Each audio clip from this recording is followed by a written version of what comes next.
July 24th, 1943. Hamburg, Germany's second largest city, home to over 1 million people. The Nazi radar screens suddenly explode with thousands of aircraft signatures. Panic erupts. Air raid sirens wail across the city. But here's the twist. Most of those planes don't exist. They're ghosts, phantoms created by tons of aluminum foil dropped from actual bombers. This seemingly absurd idea would become one of World War II's most devastating tactical innovations, codenamed Operation Gomorrah. Discover how British scientists turned Hitler's most advanced defense system into his greatest liability, using nothing more than strips of metal foil that cost pennies to produce. This is the story of Window and how it changed aerial warfare forever.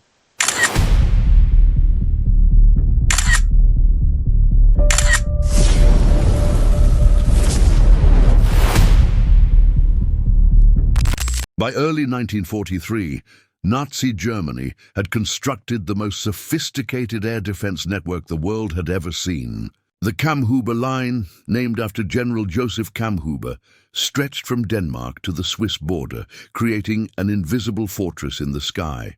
At its heart was radar technology that the Germans believed gave them an unbeatable advantage. The system relied primarily on two types of radar installations. The Freya early warning radar could detect incoming bomber formations at ranges exceeding 120 kilometers. Once detected, the information passed to Würzburg tracking radars, which could pinpoint individual aircraft with remarkable accuracy. These stations worked in concert with searchlight batteries and anti-aircraft guns, creating overlapping zones of detection and destruction. German night fighters, primarily Messerschmitt Bf-110s and Junkers Ju-88s, used this network to devastating effect. The fighters carried their own airborne radar sets, the Liechtenstein system, which allowed them to close in for the kill once ground controllers vectored them toward bomber streams. By the spring of 1943, RAF Bomber Command was losing aircraft at an unsustainable rate. On some raids, losses exceeded 10% of the attacking force. The statistics painted a grim picture. Between March and July 1943, Bomber Command lost over 1,000 aircraft. At this rate, aircrew had less than a 30% chance of surviving a full tour of 30 operations. Something had to change, or the strategic bombing campaign would collapse under the weight of its own casualties.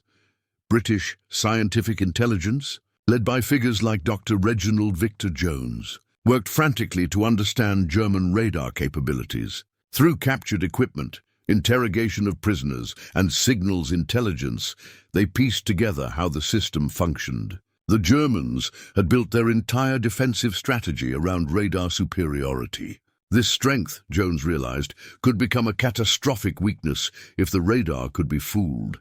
The answer came from an unlikely source: basic physics. Radar works by transmitting radio waves that bounce off objects and return to a receiver.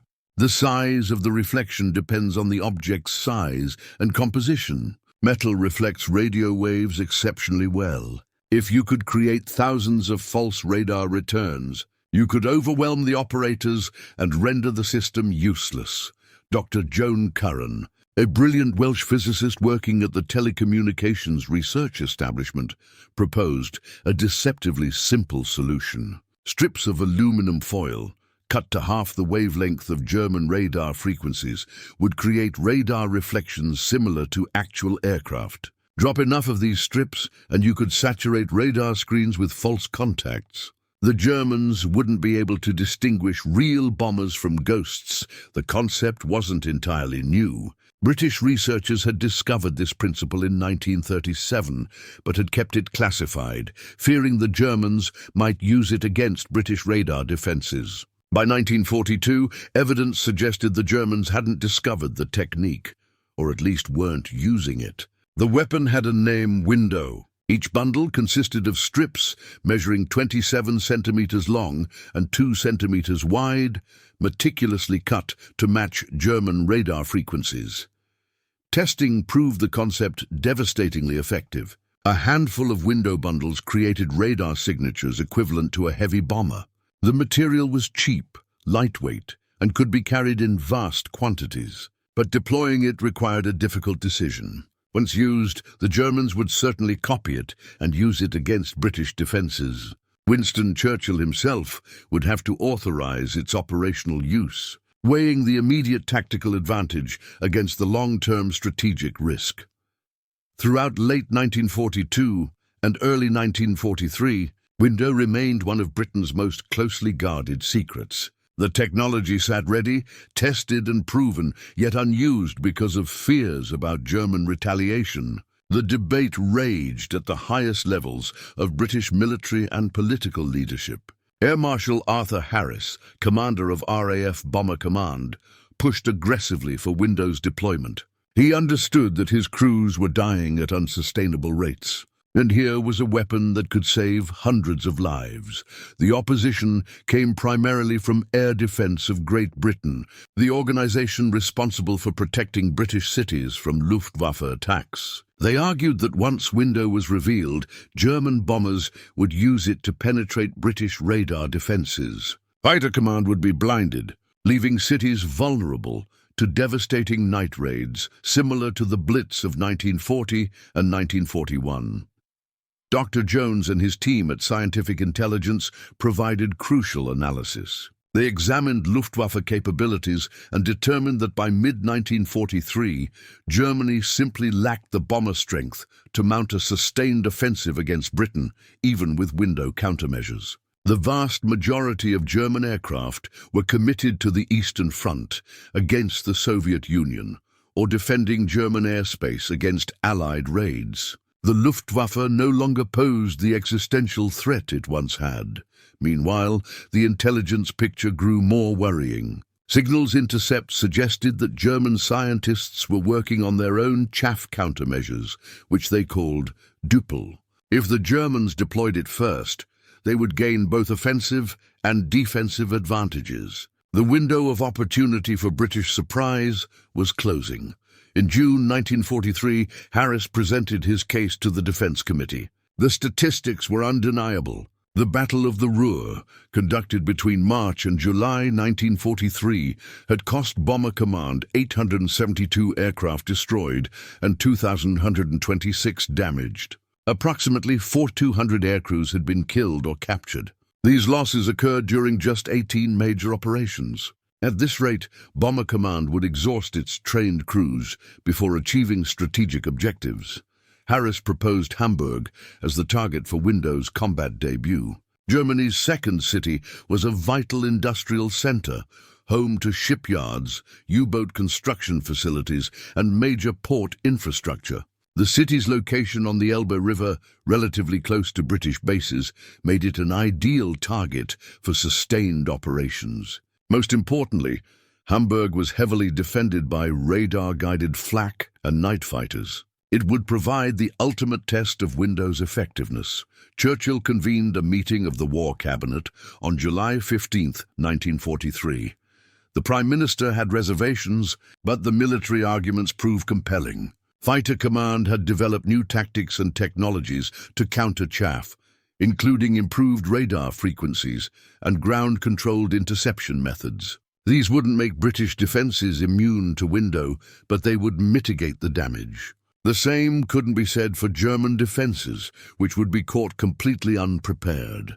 After intense debate, Churchill made his decision. Operation Gomorrah would proceed, with window deployed for the first time during the opening raid. The operation would consist of multiple raids over 10 days, maintaining pressure on Hamburg's defences and emergency services. The objective wasn't just to damage industrial targets, but to create a firestorm that would devastate the city and demonstrate the consequences of continued German resistance. The authorization came with a grim acknowledgement.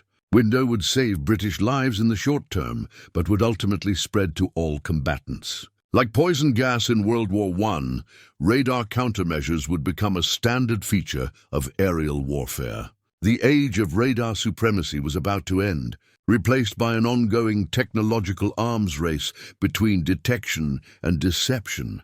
With Churchill's approval secured, Bomber Command moved rapidly to prepare Operation Gomorrah. The logistics were staggering. Window had to be manufactured in enormous quantities, distributed to bomber stations across England, and loaded aboard aircraft alongside standard ordnance. Crews needed training on deployment procedures without compromising operational security. British industry ramped up window production immediately. The strips were made from aluminum foil, which was in short supply due to aircraft manufacturing demands. Engineers developed efficient cutting machines that could produce thousands of bundles daily. Each bundle weighed approximately half a kilogram and contained roughly 2,000 individual strips. A typical heavy bomber like the Lancaster would carry approximately 2,000 bundles, requiring constant ejection throughout the raid to maintain a radar-obscuring cloud. Bomber Command selected 791 aircraft for the opening strike. Scheduled for the night of July 24th, 25th, 1943, the force included 347 Avro Lancasters, 246 Handley Page Halifaxes, 125 Short Stirlings, and 73 Vickers Wellingtons. This represented one of the largest bombing forces yet assembled for a single target. Each aircraft was loaded with a mixture of high-explosive bombs and incendiaries, designed to shatter buildings and ignite the debris. Air Marshal Harris personally briefed squadron commanders on Window's deployment. The material would be pushed through the aircraft's flare chute at 1-minute intervals, beginning 15 minutes before reaching Hamburg's coast. Specific crew members, typically the navigator or bomb aimer, would be responsible for maintaining the rhythm. Consistency was crucial. If Window deployment ceased, that aircraft would suddenly appear clearly on German radar screens, marking it for destruction. German defenses around Hamburg were formidable. The city was protected by 54 heavy flak batteries with 256 guns, ranging from 80 mm to 128 mm caliber. An additional 26 light flak batteries provided coverage against low-altitude attackers. 3 night fighter airfields operated within interception range, with approximately 100 fighters available for deployment. The Himmelbett system, an elaborate network of radar-controlled interception boxes, formed overlapping zones of coverage.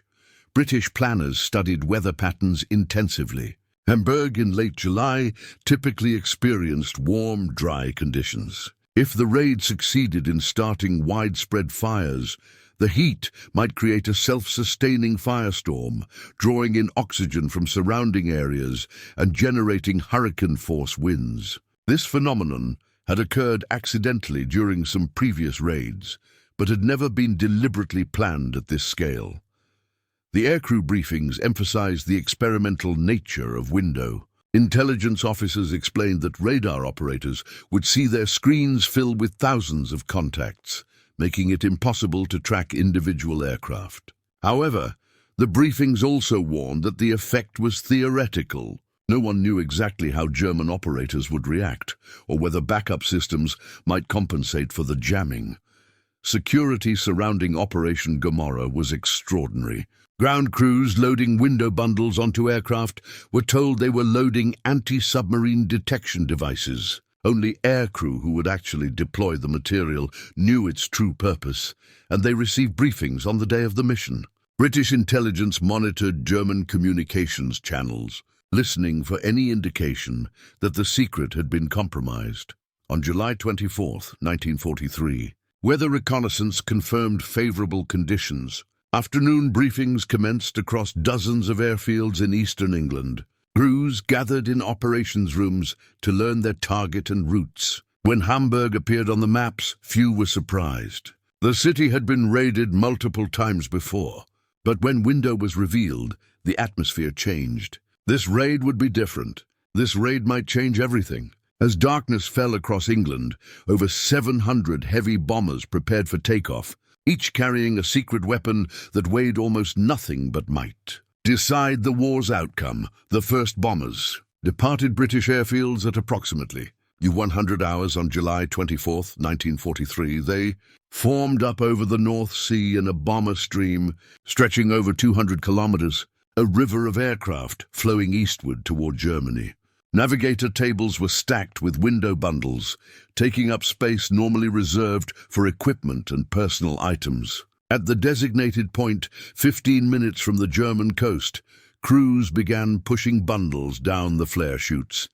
The aluminum strips tumbled through the night sky, separating and spreading as they fell.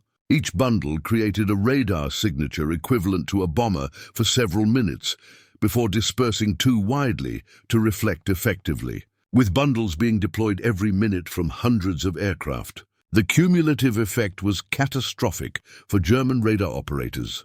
At Stade radar station, approximately 60 kilometers northwest of Hamburg, the first indications appeared at 2356 hours. Freyer operator Unteroffizier Hartmann watched his scope in confusion as the screen suddenly filled with contacts. The normal, neat procession of discrete blips transformed into a solid mass of returns. He called his supervisor immediately, suspecting equipment malfunction. Across the Kammhuber line, similar scenes unfolded. Würzburg operators attempting to provide precision tracking for night fighters found their scopes completely saturated. The tracking system relied on identifying individual aircraft and vectoring fighters toward them. Now, instead of tracking one bomber, each radar set showed dozens or hundreds of equally strong returns. The system simply collapsed under information overload. German fighter controller Hauptmann Helmut Lent, one of the Luftwaffe's most experienced night fighter directors, attempted to coordinate defenses from his command post.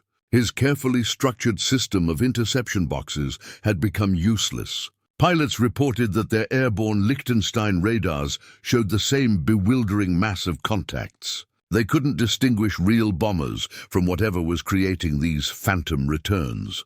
Some night fighter pilots, operating on visual sighting and instinct, managed to find bomber streams and engage. Oberleutnant Werner Barker, flying a Bf-110, visually acquired a Halifax silhouetted against searchlights and shot it down over the Elbe estuary. But these successes were isolated. The systematic radar-directed slaughter that German night fighters normally inflicted had become impossible.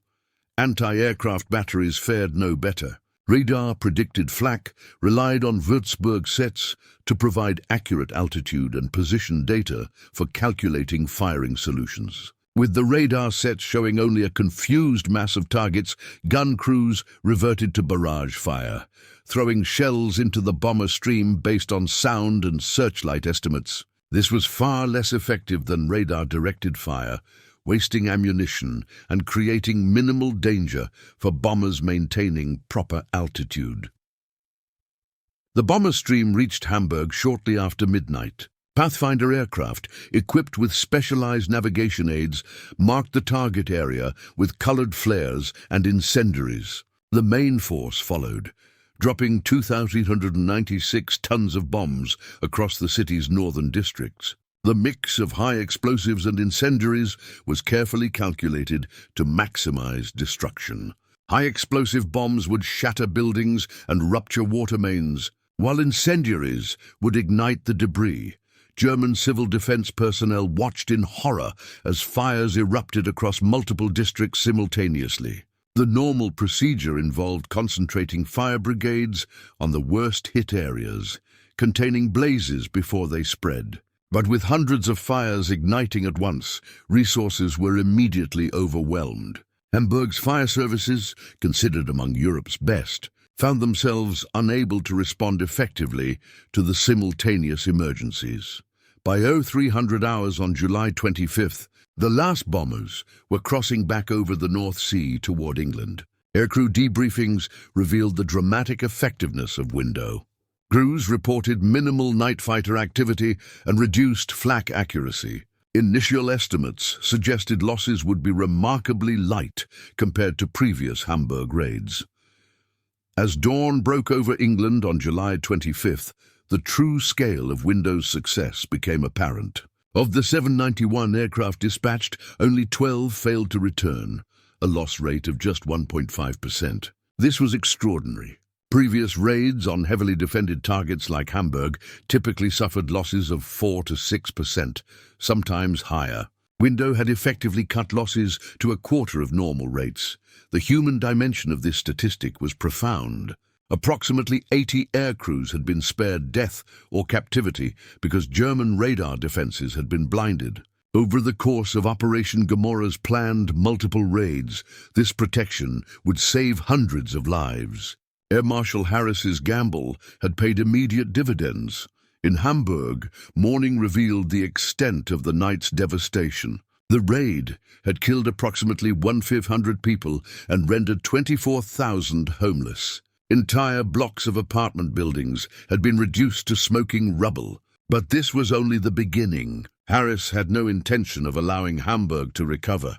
The strategic concept behind Gomorrah involved repeated attacks over several days, preventing effective firefighting and rescue operations, and maintaining pressure on civil defense services.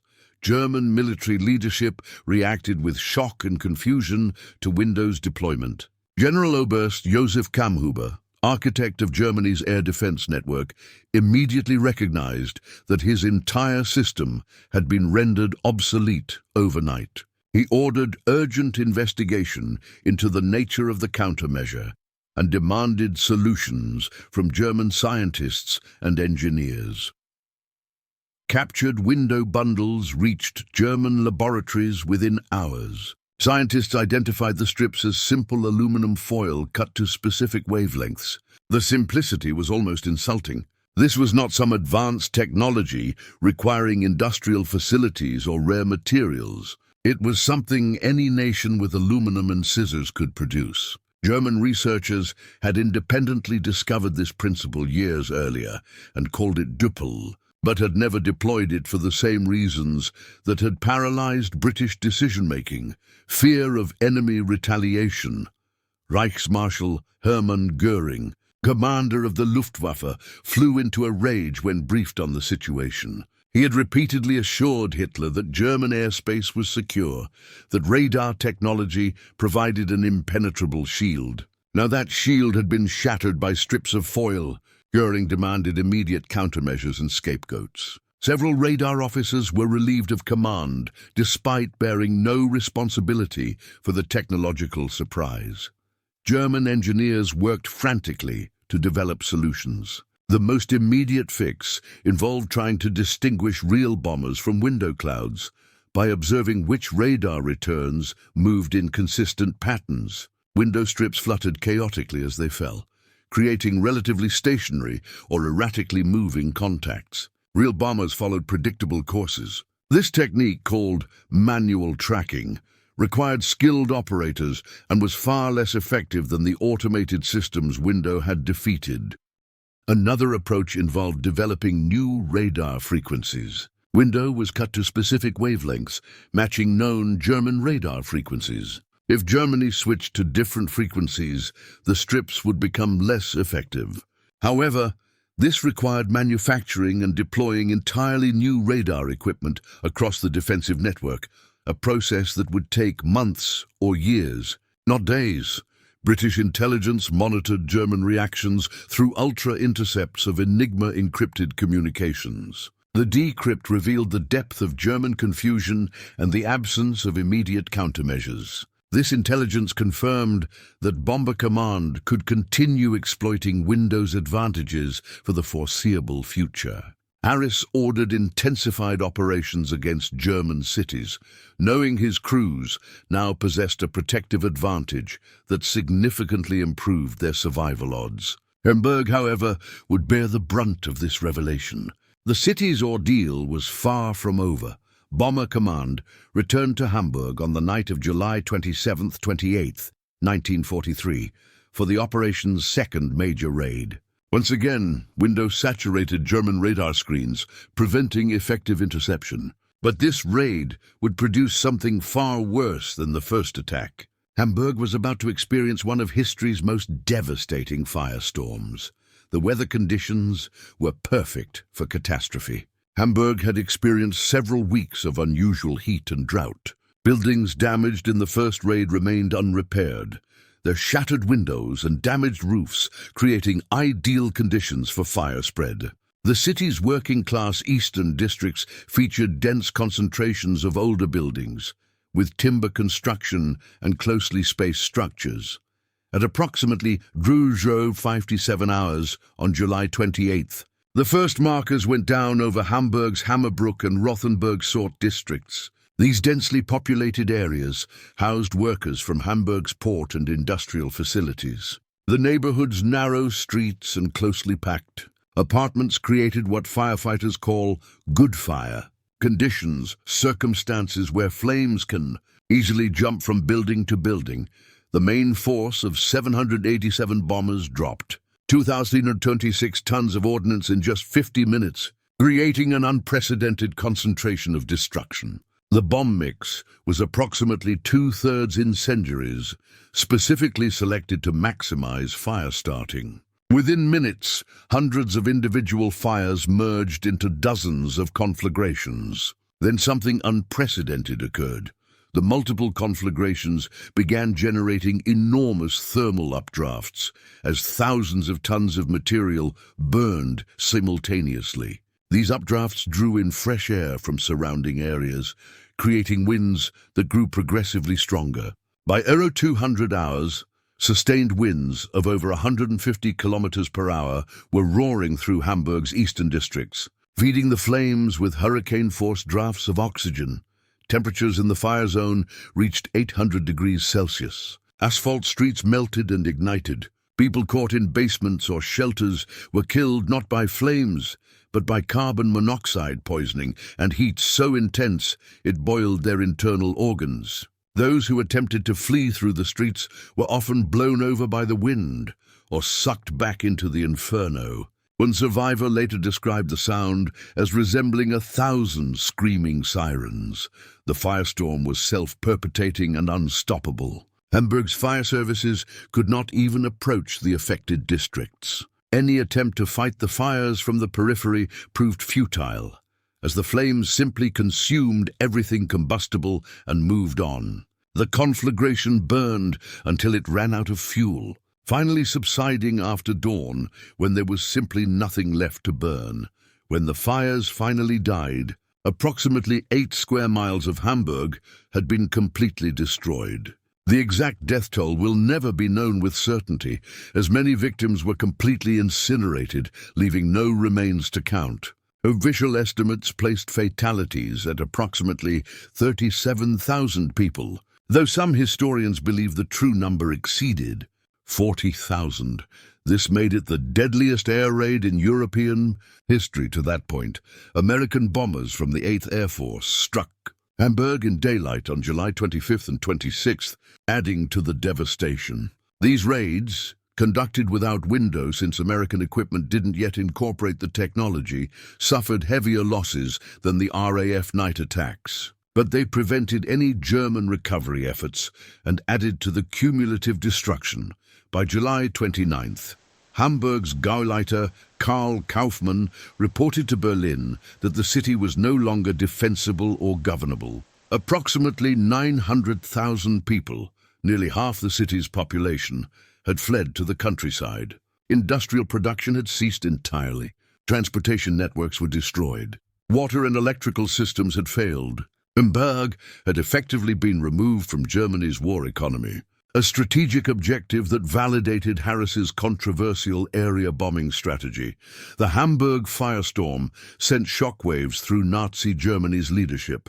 For the first time, the German population confronted the reality that their cities were vulnerable to catastrophic destruction. Hamburg had been considered one of the best defended cities in Germany, protected by extensive flak batteries and night fighter units. If Hamburg could be devastated so thoroughly, no German city was safe.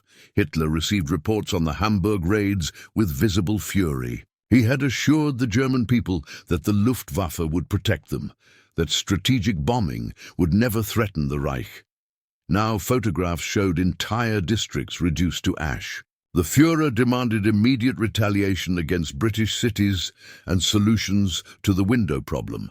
Göring, increasingly desperate to regain Hitler's confidence, promised both revenge attacks and technological countermeasures. The revenge component proved hollow. The Luftwaffe simply lacked the bomber strength to mount operations against Britain comparable to what the RAF was now inflicting on Germany. German aircraft production focused on fighters for defense and ground attack. Aircraft for the Eastern Front, strategic bombing capacity, had been sacrificed for tactical priorities. The technological response proceeded more seriously. German scientists examined captured window samples and developed Düppel, their own version of chaff. By autumn 1943, German bombers were equipped with Düppel for the few raids they could mount against British targets. However, this provided no solution to Germany's defensive problem. You cannot use chaff to protect your own cities. German engineers pursued several approaches to counter window. One method involved using multiple radar frequencies simultaneously.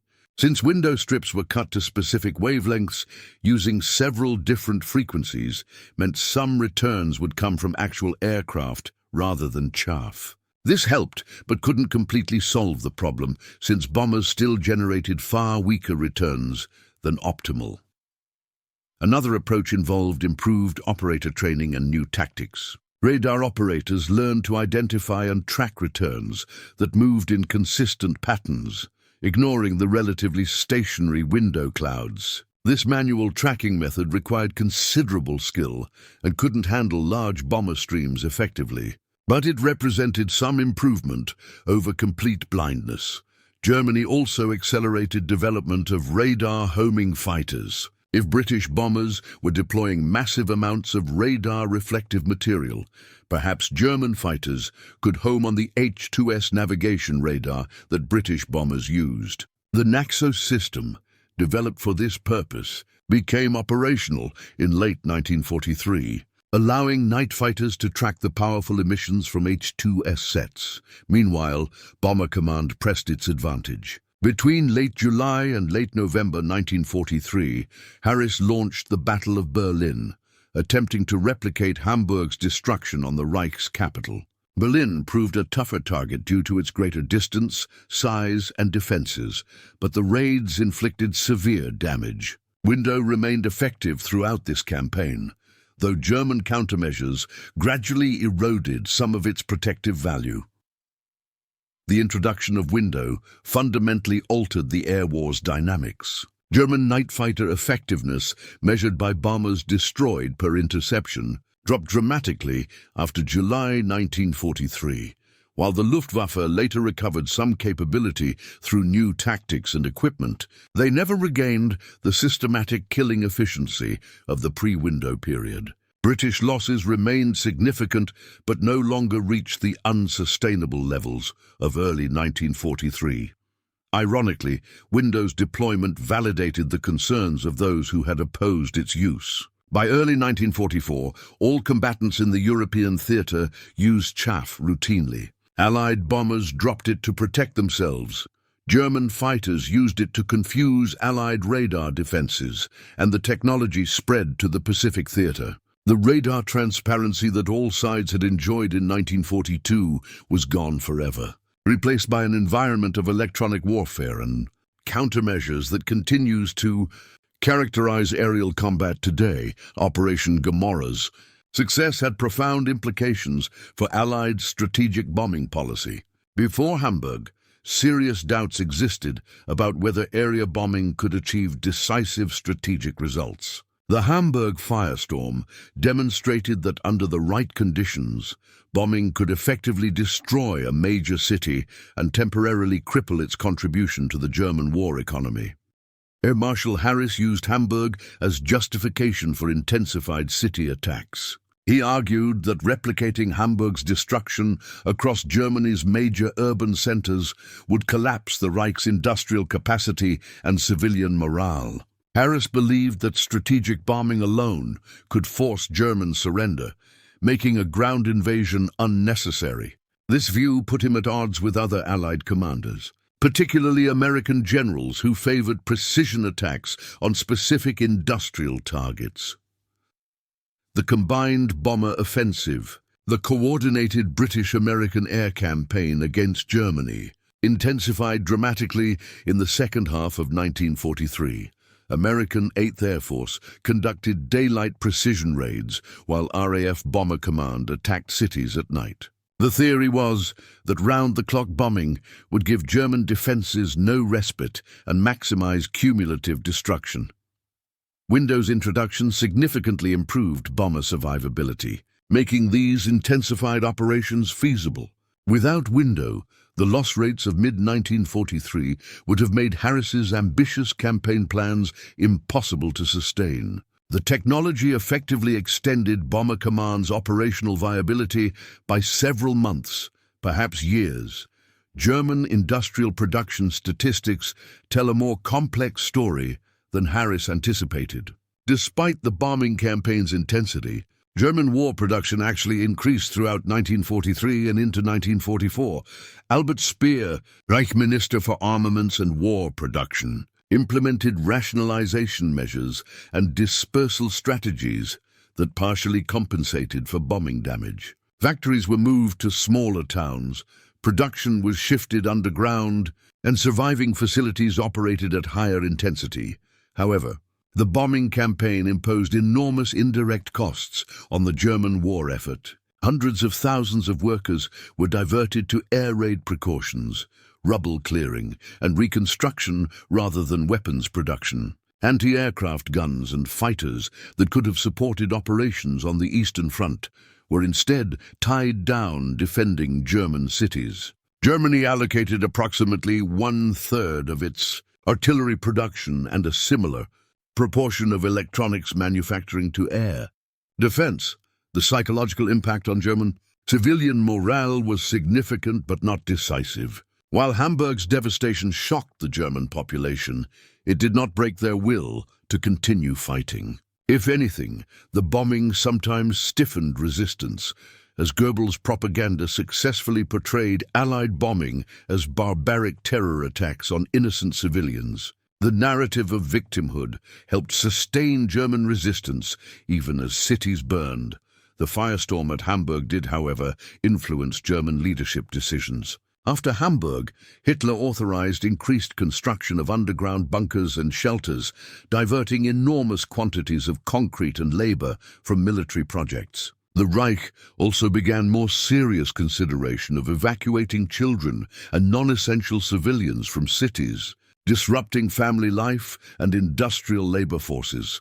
Window's success sparked an electronic warfare arms race that extended far beyond simple chaff. Both sides developed increasingly sophisticated radar systems, jamming equipment, and countermeasures. British bombers gained equipment like Monica tail warning radar and Boozer radar detector systems. Germans countered with devices like Naxos and Flensburg that homed on British electronic emissions. This technological competition consumed scientific resources and manufacturing capacity that both sides could ill afford.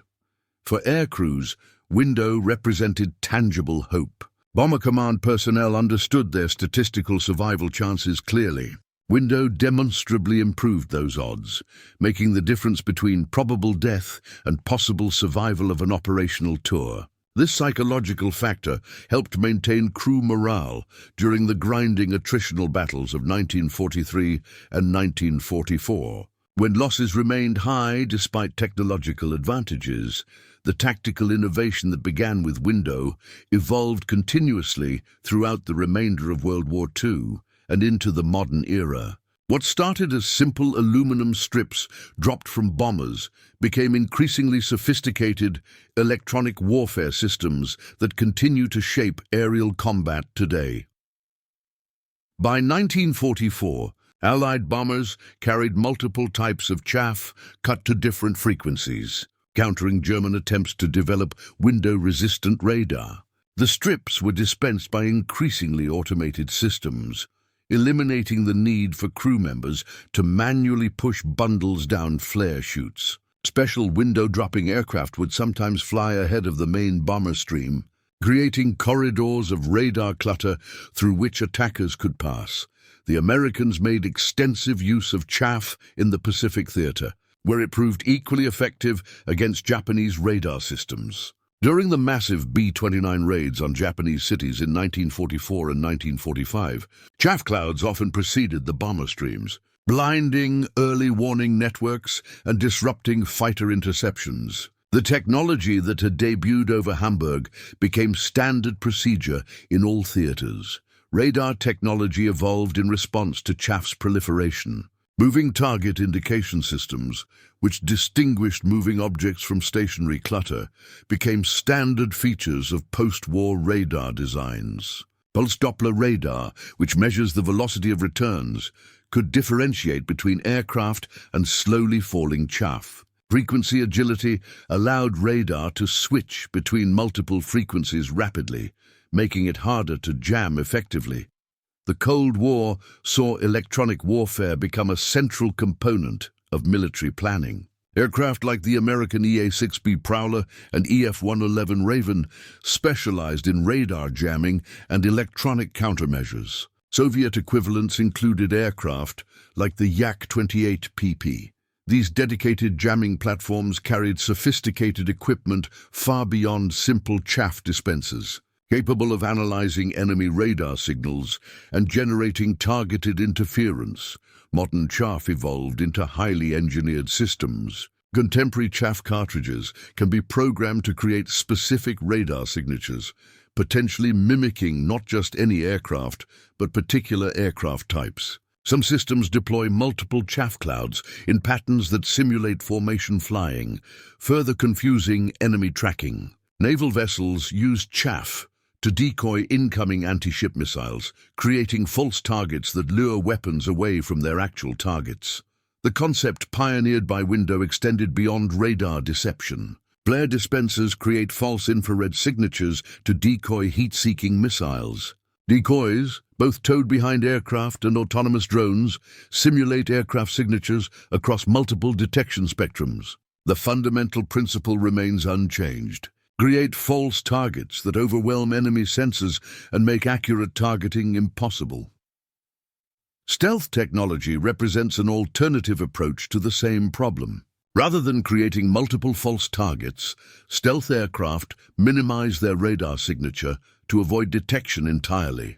Ironically, stealth aircraft still carry chaff and flare dispensers as backup defensive systems. The principle established in 1943 that deceiving enemy sensors provides crucial tactical advantage remains fundamental to military aviation.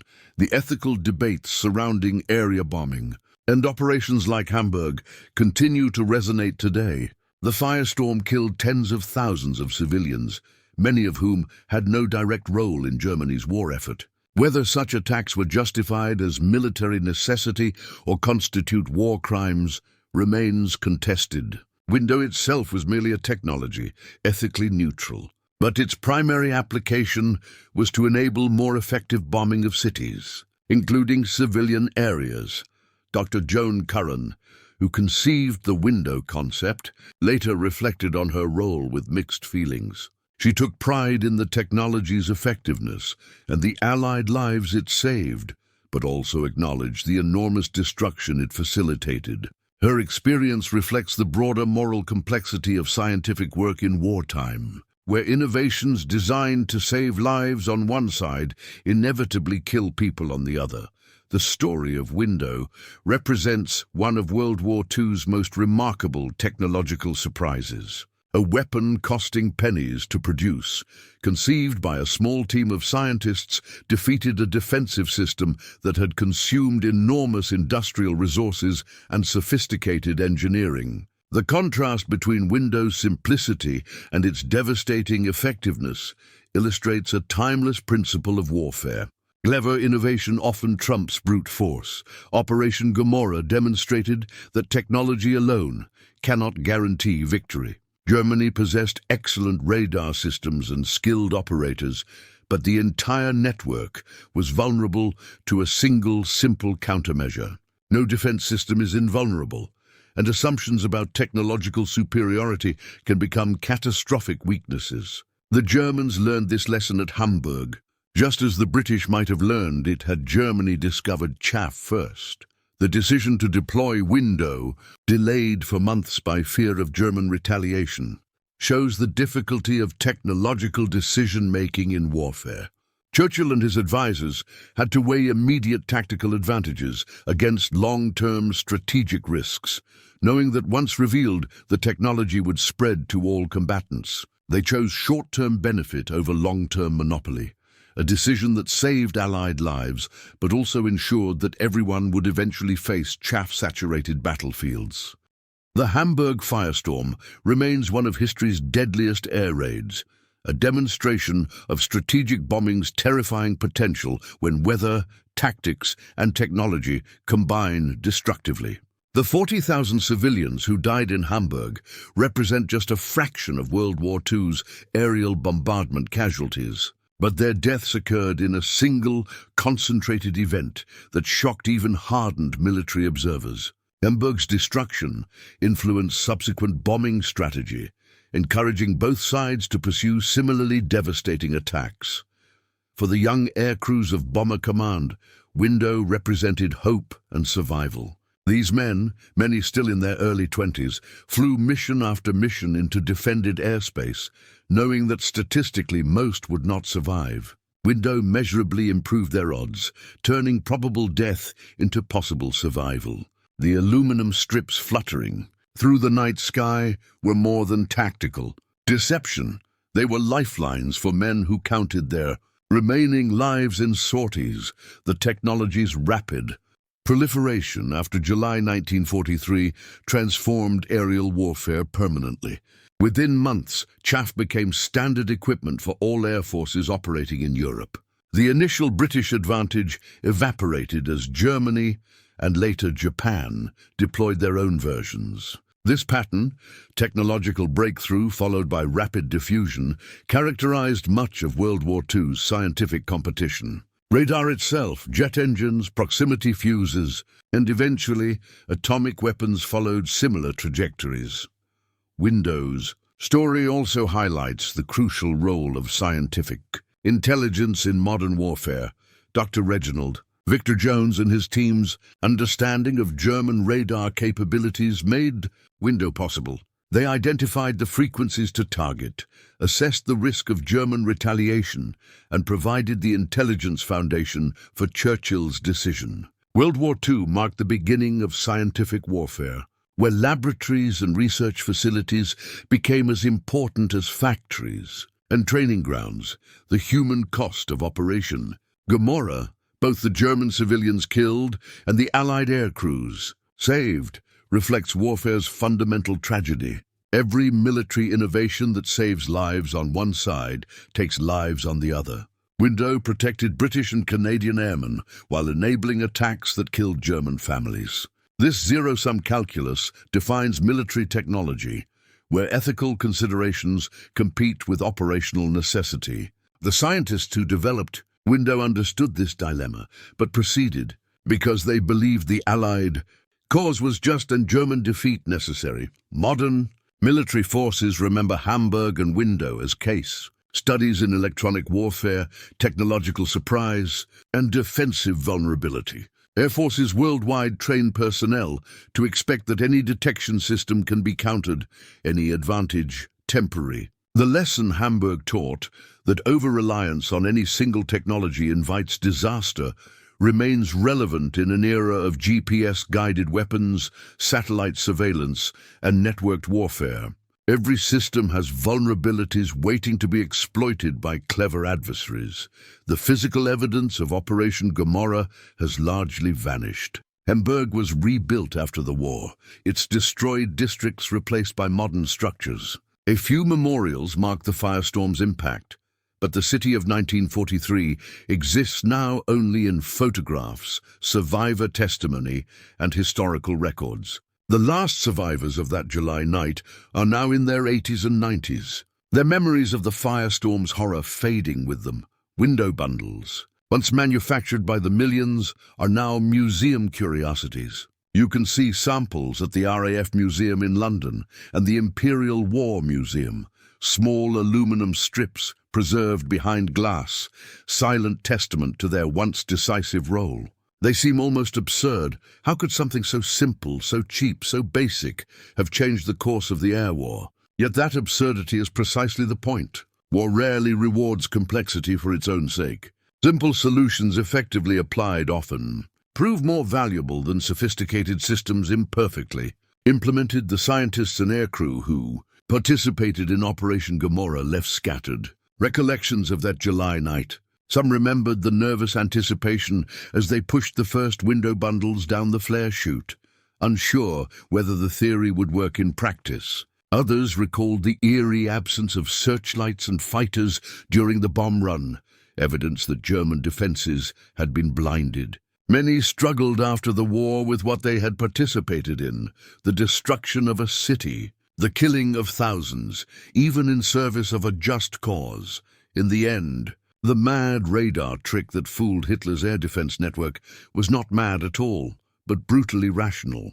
It exploited fundamental physics principles, leveraged asymmetric advantages, and achieved tactical surprise through operational security. Window worked because British scientists understood both their own technology and their enemy's systems better than the Germans understood either. That knowledge gap, maintained through intelligence work and protected by secrecy, proved more valuable than thousands of additional aircraft or millions of pounds of bombs. The story of Window reminds us that warfare is ultimately about information, deception, and the ability to see while remaining unseen, to strike while evading retaliation. These principles transcend specific technologies. Whether aluminum strips in 1943 or cyber operations today, the logic remains constant. Understand your enemy's systems, identify their vulnerabilities, and exploit them before they can react. Hamburg was not just destroyed by bombs, it was destroyed by information, superiority translated into tactical action. As we look back across more than 80 years to that July night when British bombers filled German radar screens with ghosts, we see a turning point in military history. The age of radar supremacy lasted only a few years before countermeasures rendered it incomplete. The broader lesson endures. In technological warfare, no advantage is permanent, no system is invulnerable, and the next surprise is always being prepared in some laboratory by some scientist, solving problems in ways that will seem obvious only in retrospect. Window was one such solution. Simple, elegant, devastating, and ultimately transformative. It changed how wars are fought and how nations defend themselves, a legacy far greater than anyone pushing aluminum strips through a bomber's flare chute that night could have imagined.